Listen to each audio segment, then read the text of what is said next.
Event நேயர்களுக்கு வணக்கம். நம்மளோட பேசுறதுக்காக நந்தா அவர்கள் இணைஞ்சிருக்காங்க. வணக்கம் நந்தா. வணக்கம் அபி. எப்போவுமே அரசியல் பற்றியே பேசிகிட்டு இருப்போம். இந்த ஒரு வீடியோ திரைப்படம் சம்மந்தமாக பேசலாம்னு நினைக்கிறேன். அதுக்குள்ளே என்ன மாதிரிலாம் அரசியல் பண்ணுறாங்க அப்படிங்கிற மாதிரியான விஷயங்களை பேசலாம்னு நினைக்கிறேன். ஒரு சின்ன குறுக்கீடு, அரசியல் இல்லாத இடமே கிடையாது அப்படிங்கிறது சொல்ல முடியும். மனித வாழ்க்கையில் அரசியல் இல்லாத இடம் கிடையாது அப்படிங்கிறத முதல்ல சொல்லிக்கணும். அரசியல் இல்லாமல் மனித வாழ்க்கை கிடையாது. இப்போது சமீபத்தில் ரிலீஸ் ஆன 2-3 படங்கள், அதில் பெரிதளவிலும் பேசப்படக்கூடிய படம் மாரி செல்வராஜ் அவர்களுடைய வாழை திரைப்படம். அது ரிலீஸ் ஆன அதே நாளில் தான் கொட்டுக்காளி சூரிய அவர்களுடைய படமும் ரிலீஸ் ஆச்சு. ஆனால் வாழையை தூக்கி கொண்டாடக்கூடிய அளவுக்கு கொட்டுக்காளி படம் நல்லா இல்லை, என்ன படம் எடுத்து வச்சுருக்காங்க, என்ன சொல்ல வராங்கன்னே புரியல அப்படிங்கிற மாதிரியான விஷயங்கள் எல்லாத்தையும் தொடர்ந்து படம் பார்த்துட்டு வர்றவங்க பேசக்கூடியதை நம்ம பார்க்குறோம்.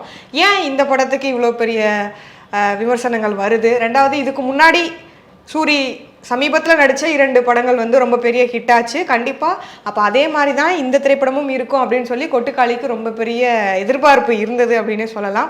எந்த இடத்துல இந்த படம் இதுவாச்சு, ஏன் ரசிகர்களுக்கு பிடிச்ச மாதிரி இந்த படம் இல்லைன்னு நீங்கள் நினைக்கிறீங்க?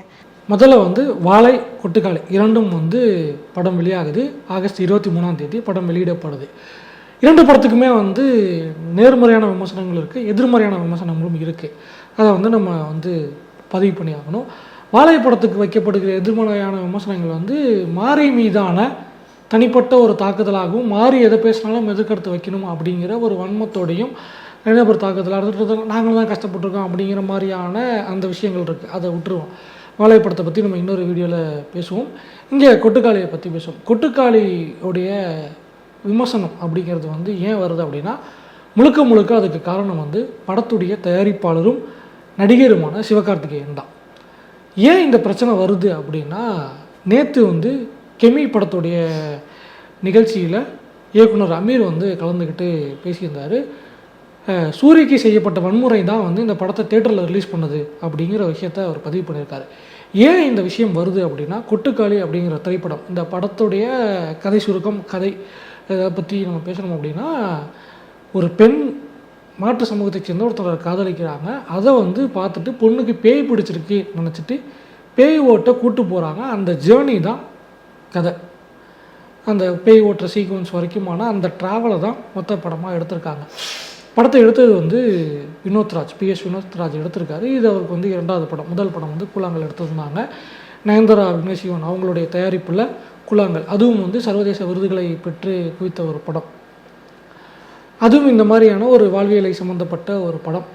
இங்கே இந்த படம் இருக்குது. அப்படிங்கும்போது இந்த படத்தில் என்ன அப்படின்னா, ஆனாபென் அவங்க நடிகை, கேரளத்தை சேர்ந்தவங்க, சிறப்பாக நடிச்சிருந்தாங்க. சூரியும் அந்த கதாபாத்திரத்தை சிறப்பாக பண்ணியிருந்தார். ஒளிப்பதிவாளர் அவருடைய பங்களிப்பு சக்தி, அவருடைய பங்களிப்பு மிக முக்கியமானது.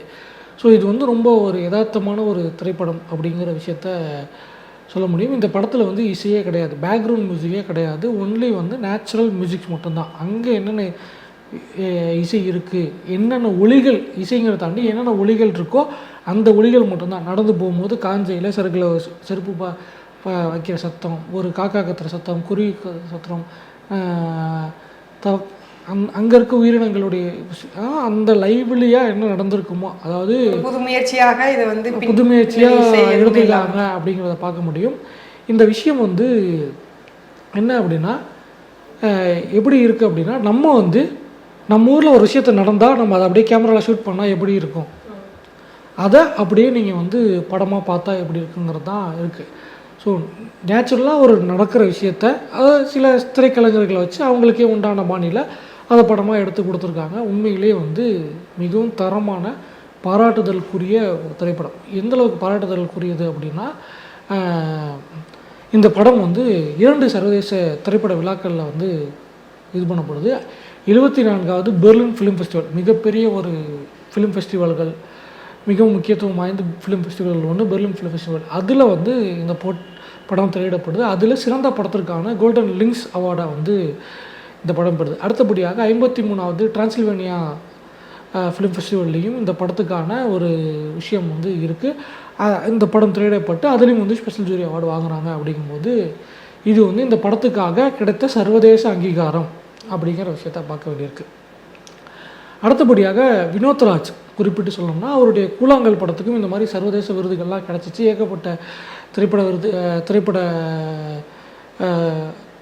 ஃபிலிம் ஃபெஸ்டிவல்ஸ் இருக்குல்ல, அந்த திரைப்பட கண்காட்சிகள், அந்த திரைப்பட போட்டிகள், விருதுகள், அதில் வந்து இன்டர்நேஷ்னல் ஃபிலிம் ஃபெஸ்டிவல்ஸ்லாம் வந்து அந்த படத்தை ஷோ பண்ணி அந்த படத்துக்கு வந்து நாமினேஷன்ஸ்லாம் பண்ணியிருந்தாங்க. அதில் வந்து மிக முக்கியமான ராட்டர்டாம் ஃபிலிம் ஃபெஸ்டிவலில் இந்த படத்துக்கு வந்து விருது கிடச்சிச்சு. கிறிஸ்டோஃபர் நோலன் அவரோட படத்துக்கு விருது வாங்கின அதே ஃபிலிம் ஃபெஸ்டிவலில் வினோத்ராஜும் வாங்கியிருந்தார் அப்படிங்கிற விஷயத்தை பார்க்க முடியுது. கூழாங்கல் வராத விமர்சனம் இங்கே கொட்டுக்காளிக்கு வருது அப்படின்னா இரண்டும் வந்து கிட்டத்தட்ட ஒரே மாதிரியான விஷயம்தான்.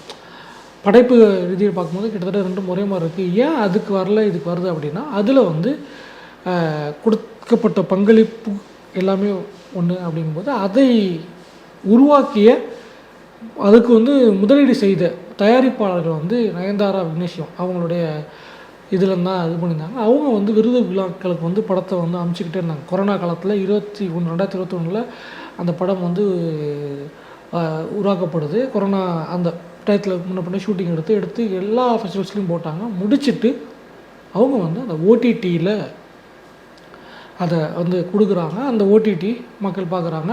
அது மக்களுக்கான ஒரு சிலருக்கு பிடிச்சிருக்கு பிடிக்கல அப்படிங்கிற அந்த ரசனையோட போயிடுது. இங்கே இந்த கோட்டுக்காளிக்கு ஏன் விமர்சனம் பண்ணுறாங்க? அந்த கோட்டுக்காளி வந்து திருடப்படும் போது வந்து பாராட்டாத இயக்குநர்களே கிடையாது. பாலா எழுதியிருந்தார், கடிதம் எழுதி பாதுகாக்கப்பட வேண்டிய பொக்கிஷங்கள் அப்படின்னு எழுதியிருந்தார். லிங்குசாமி பேசும்போது உலகத்தரம் வாய்ந்த எந்த ஒரு நல்ல படத்தோடு ஒப்பிடும்போதும் அதோட எந்த சாயலும் இல்லாமல் ஒரு சிறந்த படமாக இது உருவாகியிருக்கு. வினோத்ராஜா எங்கே யாரோட ஒப்பிடுறதுன்னு எனக்கு தெரியல அப்படின்னு பேசியிருந்தார். வெற்றிமாறன் பேசும்போது என்ன சொல்லியிருந்தார் அப்படின்னா, சர்வதேச தரத்துக்கு ஒரு படத்தை எடுக்கக்கூடிய நம்மூர் பையன் வினோத்ராஜ் அப்படின்னு சொல்லியிருந்தார். வினோத்ராஜ் வந்து அவர் ஆரம்ப கட்ட காலம் ஒரு மிகவும் ஒரு ஏழ்மையான குடும்பத்தில் வந்து கஷ்டப்பட்டு வந்து நிறைய முயற்சிகள்லாம் பண்ணி நல்ல இயக்குனரில் இருந்து அரும்பாடுபட்டு இன்றைக்கி இந்த இடத்த அடைஞ்சிருக்கார். ஒரு கமர்ஷியல் டைரக்டர் அப்படிங்கிறத தாண்டி ஆர்ட் ஃபிலிம் டைரக்டர் அப்படிங்கிற இடம் இருக்குல்ல, சத்யஜித் ரே மாதிரியான ஒரு இடத்த ரீப்ளேஸ் பண்ண முடியுமா அப்படிங்கிறது தெரியல. சத்யஜித் ரேவை போன்ற சத்யஜித் ரே மாதிரியான ஒரு விஷயத்தை அட்டன் பண்ணுறதுக்கே இங்கே அடுத்து யாருமே துணியலை. அப்படிங்கும்போது அந்த துணிஞ்சு அதில் வந்து சில வெற்றிகளையும் பெற்றிருக்கார் வினோத்ராஜ். அப்படிங்கும்போது மிகவும் போட்டுதலுக்கும் பாராதலுக்கும் உரிய ஒரு நபராக வந்து வினோத்ராஜை பார்க்க வேண்டியிருக்கு. அடுத்தபடியாக கமலஹாசன் கிட்ட பாராட்டு வாங்குறதுங்கிறதெல்லாம் வந்து மிகப்பெரிய ஒரு விஷயம். கமலஹாசன் கிட்ட வந்து அவருடைய அரசியல் சார்ந்து பார்ப்பனை சிந்தனைகள் சார்ந்து நம்ம நிறைய விஷயங்கள் இருந்தாலும் உலக சினிமாவுடைய டிக்ஷனரி அப்படின்னே கமலஹாசன் சொல்லலாம். ஒரு படம் வந்திருக்கு, ஒரு ஷாட் இருக்குன்னா இந்த ஷாட் வந்து இப்படி கம்போஸ் பண்ணியிருப்பாங்க, இது வந்து இந்த ஷாட் கம்போஸ் பண்ணியிருக்காங்கன்னா அதில் என்னென்ன டெக்னாலஜி யூஸ் பண்ணியிருக்காங்க, என்ன கேமரா யூஸ் பண்ணியிருப்பாங்க, லைட்டிங் என்ன போட்டிருப்பாங்க, என்ன ஃப்ரேம் வச்சுருந்துருப்பாங்க, என்ன ஃப்ரேம் சைஸ் இருந்திருக்கும், எல்லாத்தையும் வந்து ஃபிங்கர் டிப்பில் வச்சுருக்கக்கூடிய மனுஷன். ஒரு ஷாட்டை பார்த்து இது இந்த படத்தில் வந்துச்சு, இந்த ரீலில் வந்துச்சுங்கிற அளவுக்கு சொல்லக்கூடிய ஒரு நபர் அவ்வளோ சீக்கிரத்தில் அவர் வந்து பாராட்டுறார் அப்படின்னா அது வந்து கமலஹாசனுக்கே உண்டான அந்த கர்வம். அடுத்தவங்களை அவ்வளோ சீக்கிரம் தன்னைத்தானே பாராட்டிக்கக்கூடிய ஒரு நபர் தான் அதிகமாக இருக்குமே ஒழிஞ்சு அடுத்தவங்களை அவ்வளோ சீக்கிரம் பாராட்டுறார் அப்படின்னா பார்த்துக்கோங்க. 4 பக்கத்துக்கு வந்து கமலஹாசன் கடிதம் எழுதியிருந்தார். 4 பக்கத்துக்கு கடிதம் எழுதியிருந்தார்னா அப்போ படம் எந்தளவுக்கு இருந்துச்சு அப்படிங்கிற விஷயத்த பார்க்க முடியுது. இதை இப்போ வந்து ஆடியன்ஸ் கழுவி ஊற்றிக்கிட்டு இருக்காங்க. லிட்ரலி வந்து பேச்சு வழக்கு சொல்லணுமா கழுவி ஊற்றிக்கிட்டு இருக்காங்க, தவறாக விமர்சிச்சுட்டு இருக்காங்க. இதுதான் இங்கே பிரச்சனையாக இருந்துக்கிட்டு இருக்கு.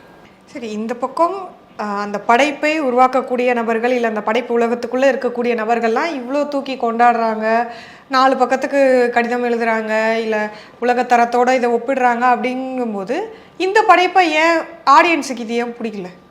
இங்கே வந்து அதைத்தான் வந்து அமீர் அவர்கள் பேசியிருந்தார். அமீர் என்ன பேசியிருந்தார் அப்படின்னா, அந்த விஷயங்களில் நீங்கள் படம் எடுக்கிறீங்கன்னா ஆடியன்ஸை முட்டாள் நினச்சலாம் நீங்கள் படம் எடுக்க முடியாது. ஆடியன்ஸுக்கு தெரியும் ரஜினி படம்னா என்ன ஷாட் வைப்பாங்க, என்ன ஃப்ரேம் வைப்பாங்க அப்படிங்கிற விஷயம் தெரியும். அடுத்து வந்து இன்றைக்கி ஆடியன்ஸுக்கு ஓரளவுக்கு எல்லாமே தெரியும்.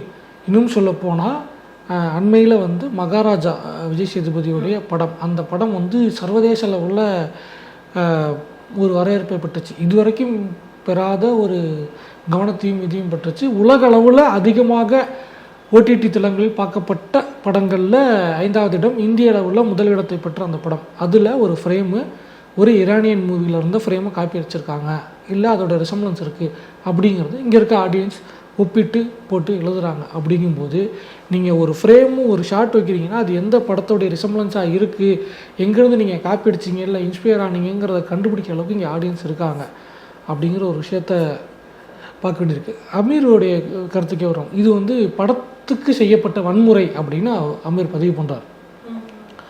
ஒரு படத்துக்கு எப்படி நீங்கள் வன்முறை செய்ய முடியும் அப்படின்னா, இந்த படம் ஆர்ட் ஃபெஸ்டிவலுக்காக எடுக்கப்பட்ட ஒரு திரைப்படம், அதை கொண்டு வந்து காமன் ஆடியன்ஸ் கிட்ட நீங்கள் கொண்டு போய் வைக்கிறீங்க அப்படிங்கிறதே தவறான ஒரு விஷயம் அப்படிங்கிறார். ஏன்னா இன்றைக்கி தேட்டர்ஸ் எப்படி இருக்குது அப்படின்னா, தேட்டர் வந்து அவ்வளோ ஒரு ஒயிட் ஸ்க்ரீனில் ஏகப்பட்ட சவுண்ட் சிஸ்டத்தோட இன்றைக்கி வந்து நார்மல் டிடிஎஸ் இருந்துச்சு, டிடிஎஸ்க்கு அப்புறம் 2.1, 5.1, 7.1 வந்துச்சு, கியூப் டிஜிட்டல் இருக்குது, ஆரோ 3D இருக்குது, ஏகப்பட்ட விஷயங்கள் வரைக்கும் வந்து 8.1 இன்னும் எவ்வளவோ ஆடியோ டெக்னாலஜிஸ்லாம் வந்துக்கிட்டு இருக்குது. அவ்வளோ பிஜிஎம் தெறிக்க விட்டு எல்லாம் பண்ணிகிட்டு இருக்கும்போது ஆடியோவே இல்லாத ஒரு படத்தை ஒருத்தன் தேட்டரில் உட்காந்து எப்படி பார்க்க முடியும் அப்படிங்கிற விஷயம் இருக்கலாம்.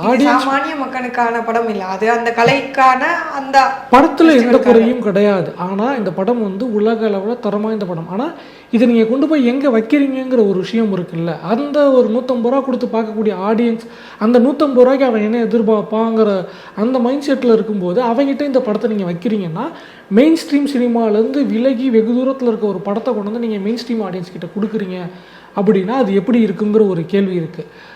இந்த கேள்வி வந்து அதுக்கே வந்து அவர் இன்னொரு பதில் சொல்லிப்பார். வாழை படம் வந்து மெயின் ஸ்ட்ரீமை ஒத்து ஒரு இடத்துல கொண்டு வந்து நிப்பாட்டிக்கிட்டாங்க, அதனால் அந்த படம் வந்து கொண்டாடப்படுது, அது வந்து பேசுபொருளாக இருக்குது. நீங்கள் மெயின் ஸ்ட்ரீம்லேருந்து விலகி இருக்க ஒரு படத்தை கொண்டு வந்து நீங்கள் வைக்கிறீங்கன்னா அதை எப்படி இங்கே இருக்க ஆடியன்ஸ் கன்சீவ் பண்ணுவாங்க, பெர்சீவ் பண்ணுவாங்க அப்படிங்கிற ஒரு விஷயம் இருக்குது. இப்போ ஒன்றும் இல்லை, மலையாள திரைப்படம் இருக்குது, அவ்வளோ யதார்த்தமாக இருக்கும். அந்த ஆடியன்ஸ் கிட்ட கொண்டு போயிட்டு நம்ம ஊர் படங்களை கொண்டு வந்து இது பண்ணால், தெலுங்கு படத்தை கொண்டு போய் வச்சோம்னா பாலையா படத்தை நம்ம ஊரில் இருக்க ஆடியன்ஸ் ஒத்துக்க மாட்டாங்க, கிண்டல் பண்ணக்கூடிய ஆட்கள் இருக்காங்க. மகேஷ் பாபு படத்தை தமிழ் ஆடியன்ஸுக்கு பிடிக்கவே பிடிக்காது. இப்போ தமிழ் சினிமாவில் எல்லா ஆடியன்ஸும் இருக்காங்க. அண்மையில் வந்து என்னென்னா ஒரு திரைப்படம் மலையாளத்தில் வந்து லூசிஃபர் திரைப்படத்தை தெலுங்கில் எடுக்கிறாங்க. சிரஞ்சீவி வந்து பண்ணுவாப்பில் அந்த மோகன்லால் ரோல் பண்ணியிருப்பார். அதில் வந்து மலையாளத்தில் படத்தோட டேரக்டர் பிருத்திவிராஜ் பண்ண கெஸ்ட் ரோலில் தெலுங்கில் வந்து சல்மான் கான் பண்ணுவார். படத்தோட ப்ரொமோஷன்ஸ் வந்துக்கிட்டு இருக்கும்போது அப்போ சல்மான் கான் ஒரு வார்த்தை சொல்லுவார், உங்கள் ஊர் படங்கள்லாம் எங்கள் ஊரில் ஓடுது, நாங்கள் ஏற்றுக்கிறோம், எல்லாம் பண்ணுறோம், ஆனால் எங்கள் படங்களை நீங்கள் ஏற்றுக்க மாட்டீங்க, இன்னமும் வந்து அந்த அங்கீகாரம் கிடைக்கல. எங்கள் ஊரில் கேஜிஎஃப் ஓடிச்சு, பொன்னியின் செல்வன் ஓடிச்சு, RRR ஓடுது, பாகுபலி ஹிட் ஆச்சு, நாங்கள் அதெல்லாம் பார்த்துக்கிட்டோம், எங்கள் ஆடியன்ஸ் சேர்த்துக்கிட்டாங்க அப்படின்னு. ஸோ இங்கே இந்த ரசிகர்களுக்கு உண்டான ரசனையே வேறுபட்டு இருக்கும்போது அந்த ரசனைக்கு உண்டான தீனியாக இந்த படம் இருக்கா, 150 ரூபா கொடுத்து பார்க்குறோம் அப்படிங்கும்போது அது கேள்வி இருக்குது. இரண்டாவதாக வந்து வினோத்ராஜை பற்றி தான் இங்கே பேச வேண்டியிருக்கு. ஏன்னா அடுத்த சத்யஜித் ரே மாதிரியான ஒரு இடத்தை சத்யஜித் ரேக்கு இணையாக நம்ம சொல்ல முடியாதனாலும் அந்த சாயலில் அந்த மாதிரியான ஒரு முயற்சி எடுக்கக்கூடிய ஆட்கள் ரொம்ப அரிதாக இருக்க காலகட்டத்தில் அப்படி ஒரு விஷயத்தை எடுத்து அச்சீவ் பண்ணி பெர்லின் ஃபிலிம் ஃபெஸ்டிவலில் ஒரு படம், ராட்டர்டாமில் ஒரு அவார்டு, டிரான்சில்வேனியாவில் ஒரு அவார்டு வாங்கின வினோத்ராஜை ஒரு 150 ரூபா கொடுக்குற ஆடியன்ஸ் வந்து டேரக்டர் என் கையில் கட்சானா அடிச்சு கொண்டுருவேன், அடித்து மூஞ்சி கிஞ்செல்லாம் கிழிச்சிருவேன் அப்படின்னு மைக்கு கிடச்சிச்சின்னு பேசக்கூடிய ஆட்கள் கிட்ட நீங்கள் கொண்டு போய் நிறுத்துறீங்கன்னா இதுக்கு காரணம் யார்? சிவகார்த்திகேயன் தான். உங்களுக்கு வந்து படத்துக்கான ஒரு உங்களுக்கு லாபம் வேணும்னா நீங்கள் வெயிட் பண்ணி ஓடிடியில் கொடுத்துருந்தா வந்திருக்க முடியும். இங்கே படம் வந்து சில லட்சங்கள் தான் வந்து வசூலாக இருக்குது. படத்துக்கு ப்ரொமோஷன் பண்ண காஸ்ட்டு, போஸ்டர் ஓட்டினா ப்ரொமோஷன் காஸ்ட்டு கூட வசூலாக முடியாத ஒரு சூழ்நிலையில் இருந்துக்கிட்டு இருக்கு. அப்படின்னா ஏன் இதை பண்ணீங்க அப்படிங்கிற ஒரு கேள்வி இருக்குது. அது அவரோட மோட்டிவ் என்னங்கிறதா ஓரளவுக்கு இப்போது நார்மலாகவே எல்லாருக்கும் தெரிஞ்சிருக்கும்னு நினைக்கிறேன். இல்லை, அது வந்து நீங்கள் பணம் போட்டீங்க, படத்தை இது பண்ணுறீங்க, இன்றைக்கி லாஸ் ஆகிடுச்சு, நீங்கள் வந்து அதை நீங்கள் பேர் பண்ணியிருக்கீங்க அப்படிங்கிறத தாண்டி வினோத்ராஜ் அப்படிங்கிற ஒரு படைப்பாளியுடைய வாழ்க்கையை வந்து இன்றைக்கி எந்த அளவுக்கு தள்ளிருக்கீங்க, அந்த விமர்சனம் வந்து அந்த படைப்பாளி எந்த அளவுக்கு தாக்கத்தை ஏற்படுத்துங்கிற ஒரு கேள்வி இருக்குல்ல. நிச்சயமாக இது ரொம்ப பெரிய ஒரு தாக்கத்தை அவருக்கு ஏற்படுத்தும். ஏன்னா அந்த இடத்துல ஒரு பக்கம் தூக்கி கொண்டாடுறாங்க, அந்த பக்கம் அந்த படைப்புக்கான வேல்யூ அவங்களுக்கு தெரிஞ்சிருக்கு. அப்படிங்கும் போது ரசிகர்களுடைய ரசனைக்கு ஏற்ற மாதிரியான ஒரு இடத்துல எந்த படத்தை வைக்கணுமோ அங்கே போய் சம்பந்தமே இல்லாத ஒரு படத்தை தூக்கி வைக்கும் போது கண்டிப்பா அதுதான். இந்த இடத்துல அவர் வந்து ரசிகர்களையும் குறை சொல்ல முடியாது. அவர் அவங்களுக்காக அந்த படத்தை எடுக்கல அப்படிங்கிறப்போ அது 150 ரூபா கொடுத்து பாக்குற ஒருத்தன் என்ன மாதிரியான இதுல பாப்பான் அப்படிங்கிற ஒரு விஷயம், பாட்டு வேணும், பிஜிஎம் வேணும், சவுண்ட் எஃபெக்ட்லாம் பயங்கரமா இருக்கணும் தான் நினைப்பாங்க. அப்படின்னு தான் எதிர்பார்ப்பாங்க. இப்போ ஒரு விஷயம் இருக்கு அப்படின்னா நீங்க வந்து அந்த படைப்பை எப்படி கொடுக்குறீங்கிற ஒரு விஷயம் இருக்கு. இப்போ விஜய் படம் அப்படின்னா விஜய் படத்துல சில எலமெண்ட்ஸ் இருக்கணும், ரஜினி படத்துல ரஜினிக்கான எலமெண்ட்ஸ் இருக்கணும். அதை மீறி ஒரு படம் ரஜினியே பண்ண நினைச்சாலும் படம் நிற்காது. லிங்கா ட்ரை பண்ணாரு, ஒரு சில விஷயங்கள் ரஜினியும் ட்ரை பண்ணார், நிற்கல. விஜயும் மாற்றிலாம் ட்ரை பண்ணியிருக்காரு, படம் நிற்கல. இன்னொன்று அடுத்தபடியாக நீங்கள் வந்து கொடுக்குறீங்க அப்படின்னா அந்த படத்தில் பங்காற்றியவர்களுடைய அவங்களுடைய உழைப்பு, அவங்களுடைய எதிர்காலமும் இதுக்குள்ளே அடங்கி இருக்குங்கிற ஒரு கேள்வி இருக்குது. இன்னொன்று இந்த படத்தோடைய முதன்மை கதாபாத்திரம் ஆனாபென்னும் சூரியன் தான். அப்படிங்கும்போது இந்த படத்தில் சூரிய அந்தளவுக்கு மெனக்கட்டுருக்காருங்கிற விஷயம் இருக்குது. அந்த தொண்டை கட்டின மாதிரியான விஷயம் வரணுங்கிறதுக்காக அவரு டாக்டர்ஸ் கிட்ட கேட்டு ஸ்பெஷலாக அதுக்காக ட்ரீட்மெண்ட் எடுத்து அந்த படத்தில் நடிச்சிருக்கார். டப்பிங் கூட கிடையாது, எல்லாமே வந்து லைவ் ரெக்கார்டிங் தான். ஸோ அதை ட்ரீட்மெண்ட் எடுத்து அந்த மாதிரி தொண்டை கட்டின மாதிரி தொண்டையை மாற்றிக்கிட்டு பண்ணியிருக்காரு. அப்படிங்கும்போது அவங்களுடைய அர்ப்பணிப்பு, நீங்கள் வந்து காசு போட்டிங்கிறத தாண்டி அந்த அர்ப்பணிப்பு இருக்குல்ல, அதை வந்து அர்ப்பணிப்பு வந்து போகிற போக்கில் துச்சமாக மதித்து பேசுகிறாங்க. அப்படிங்கும்போது அதை எப்படி புரிஞ்சுக்கிறதுங்கிற ஒரு விஷயம் இருக்குது. ஏன் இதை செஞ்சாங்க அப்படிங்கிற ஒரு கேள்வி இருக்குது. அடுத்தபடியாக வந்து என்ன அப்படின்னா சூரியோடைய கிராஃப் விடுதலை பீக் அடிச்சிச்சு, அடுத்து வந்து கருடன் கொண்டு போயிட்டுருக்கு. இங்கே சூரியக்கான ஒரு ப்ரொஜெக்ஷன் போய்கிட்டு இருக்கும்போது சூரியக்கிட்ட என்ன எதிர்பார்ப்பாங்கன்னு இருக்கும்ல. இப்போ சூரியோட கிராஃபில் ஒரு சர்க்கிள் அப்படிங்கிற விஷயம் இருக்கும். இப்போ இந்த படம் வந்து ஆடியன்ஸ் கிட்ட ப்ராப்பராக ரிசீவ் ஆகலை, நல்ல ரெஸ்பான்ஸ் இல்லை. இதே ஓடிடி எப்படி ரிசீவ் பண்ணுங்கிற அடுத்த கேள்வி இருக்குது. ஓடிடிக்கு பிறகு அடுத்து வினோத்ராஜுக்கான அந்த இடம் என்னவா இருக்குங்கிற ஒரு கேள்வி இருக்குது. எந்தளவுக்கு அந்த கலைஞனை வந்து மன உளைச்சலை காலாக்கியிருக்கும் அப்படிங்கிற ஒரு விஷயம்தான் இங்கே இருக்குது. ஸோ விசாரித்த வரைக்கும் வந்து தனிப்பட்ட வகையில் வந்து அவர் கொஞ்சம் இது வந்து பர்சனலாக அஃபெக்ட் ஆகிருக்காரு. ஃபோன்ஸை கூட வந்து சிலருடைய ஃபோன்ஸை கூட அட்டன் பண்ண முடியல, சில விஷயங்களை வந்து அவர் இது பண்ணியிருக்காரு அப்படிங்கிற விஷயம் இருக்குது. பட் இது வந்து இதெல்லாம் தெரியாத ஒரு நபராக சிவகார்த்திகேயன் அப்படின்னு பார்த்தோம்னா யாரோ ஒரு ப்ரொடியூசர் செஞ்சுருந்தாங்க அப்படின்னா பிரச்சனை கிடையாது.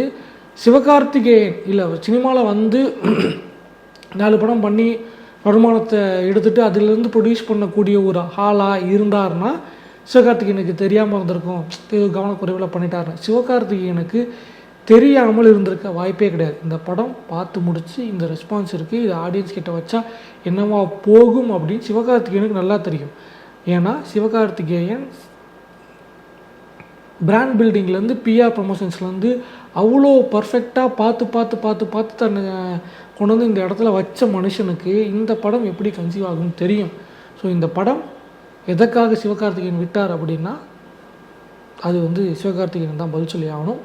அது வந்து இது தெரியாமல் நடந்த விஷயம் இல்லை, திட்டமிட்டே ஒரு நல்ல படைப்பை சிதைக்கும் இல்லை தேவையில்லாத தூற்றலுக்கு கொண்டு போய் நம்மளே வச்ச ஒரு முயற்சியை தான் பார்க்க வேண்டியிருக்கு.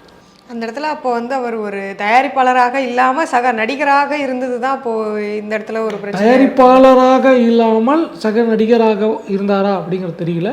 ஆனால் இதுக்கு பின்னாடி ஏதோ ஒரு நோக்கம் இருக்குது. அது நோக்கம் யாருக்கானது, எதற்கானது அப்படிங்கிறத வந்து நம்ம பேசிட முடியாது. பட் இதில் வந்து யாருக்கு குறி வச்சாங்க அப்படின்னு தெரியல. ஆனால் இதை பாதிக்கப்பட்டது PS வினோத்ராஜ் அப்படிங்கிற ஒரு விஷயம் தான் இருக்குது. ஒரு நல்ல கலைஞனை, படைப்பாளியை இப்போ அடுத்து ஒரு படம் இப்போ நீங்கள் ஓடிடிக்கு கொடுத்துருந்தா ஏதோ ஒரு லாபம் கிடச்சிருக்கும். நீங்கள் போட்ட காசை வந்து இந்த படத்துக்கு அவ்வளோ ஒன்றும் பெருசாக நீங்கள் செலவு பண்ணியிருக்க போகிறது இல்லை. ப்ரொமோஷன்ஸ்லேயும் உங்களுக்கு வந்து ஓடிடி ரிலீஸில் உங்களுக்கு வந்திருக்கு, தாராளமாக இந்த லாபம் வந்திருக்கும். ஆனால் அதை நீங்கள் அந்த லாபத்தை விட்டுட்டு தேட்டரில் போய் தான் அந்த லாபத்தை எடுக்கணும்னு நீங்கள் ஆசைப்பட்டது வந்து என்ன சொல்கிறது, அது எப்படின்னு புரியல. அது லாபத்தை எடுக்கணும்னு நினச்ச முயற்சியா இல்லை எனக்கு நட்டமானாலும் பரவாயில்ல கேள்வியே இப்போ வருது. லாபத்துக்காக இவங்க தேட்டரில் விட்ட மாதிரி தெரியல. ஏன்னா இதுக்கு முன்னாடி வந்து நிறைய படங்கள் வந்து டைரக்ட் ஓடிடி ரிலீஸ்க்கு வந்திருக்கு. சூர்யா படங்கள் பண்ணியிருக்காரு. சூரரை போட்டு ஹை பட்ஜெட்டில் அவரே ப்ரொடியூஸ் பண்ண படம் தான். ஜெய் பீம் அவருடைய படம் தான் ஓடிடி ரிலீஸ் பண்ண முடிஞ்சு. சர்பட்டா ஓடிடியில் வந்துச்சு. கூழாங்கல் வந்து ஓடிடிக்கு மட்டும்தான் வந்துச்சு. ஸோ அப்படி இருக்கும்போது நயன்தாராவை விட நீங்கள் ஒரு கமர்ஷியலாக நீங்கள் பிளான் பண்ணிட்டீங்களா, கமர்ஷியல் நோக்கத்தோடு இருந்துட்டீங்களாங்கிற ஒரு கேள்வி இருக்குது. இது யாருக்கு வைக்கப்பட்ட குறின்னு தெரில. வைக்கப்பட்ட குறியில் அநியாயமாக வினோத்ராஜ் வந்து காயப்பட்டிருக்கார், தாக்கப்பட்டிருக்கார். அப்படிங்கும்போது அதோடைய பாதிப்பு தான் இருக்குது. அமீர் சொன்ன மாதிரி இது வந்து ஒரு கலைஞன் மீது, கலை மீது, குறிப்பாக கொட்டுக்காளி படத்தின் மீது நிகழ்த்தப்பட்ட ஒரு வன்முறை. அமீர் சொன்னார், நான் வந்து தயாரிப்பாளராகவோ இந்த படத்தை எடுத்திருந்தேன்னா நான் தேட்டருக்குள்ளே இந்த படத்தை இறக்கியிருக்க மாட்டேன், தேட்டருக்கான படம் இது கிடையாது அப்படின்னு. முடிஞ்ச வரைக்கும் அந்த ஸ்டேஜில் கீழே ப்ரெஸ் மீட்டுக்கு வந்த பிறகு வந்து திருப்பி மைக் போட்டு டேரக்டர்ஸ்லாம் பார்த்துருக்காங்க, அப்போ டேரக்டர்ஸ்க்கு தெரியாதா அப்படின்னா, டேரக்டர்ஸ் வேறு, பார்க்குறவங்க வேறு.